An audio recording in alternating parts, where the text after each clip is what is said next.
How Draper became a genuine Wimbledon contender. It is easy to forget Jack Draper is still a Wimbledon novice. British number 1 Draper has made only 3 main draw appearances at the championships, winning 2 of his 5 matches and never going beyond the second round. But the left-handed Englishman will be the 4th seed when the grass-court Grand Slam begins next Monday, after a stunning rise.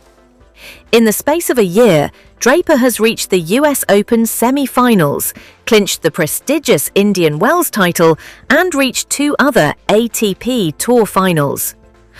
I'd say he's 4th favourite for the Wimbledon title, behind Jannik Sinner, Carlos Alcaraz, and Novak Djokovic.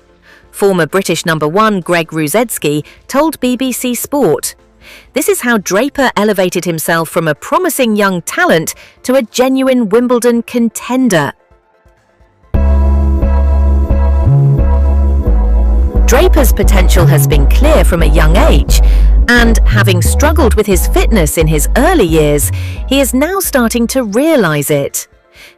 2 years ago, Draper lamented being the guy who is always injured, and ultimately had to withdraw from Wimbledon with a shoulder issue. That led to a concerted effort to improve his strength and stamina. The hard graft started with fitness trainer Steve Coetzee and physio Will Herbert before Draper reshaped his team with Matt Little and Shane Annan, longtime associates of Andy Murray, filling those same roles.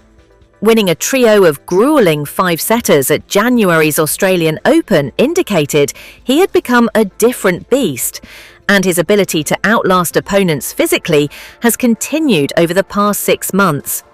After reaching the Queen's semi-finals last week, Draper joked he previously looked like a bit of a Ferrari, but I was a bit of a Toyota, because his body used to break down easily.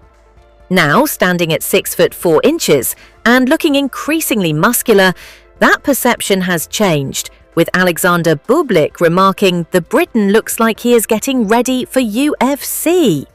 Not worrying about his body breaking down means Draper can have more trust in executing his key weapons, which are well suited to the grass. Coach James Trotman, a fellow Briton who has come through the LTA's coaching pathway, is helping Draper learn how to play aggressively in the right moments. That means being willing to play higher-risk drop shots and spring forwards to the net, as well as unleashing his ground strokes from the baseline. He's much more aware what his strengths are. That is the biggest change this year, said Leon Smith, Britain's Davis Cup captain. You don't want to be extending points if you have the chance to get the first strike in. He's not afraid to step in and be brave, including in the big moments. Being willing to take risks under pressure has been where Draper has excelled this season, according to the ATP statistics. Draper is second behind world number 1 Sinner in the tour's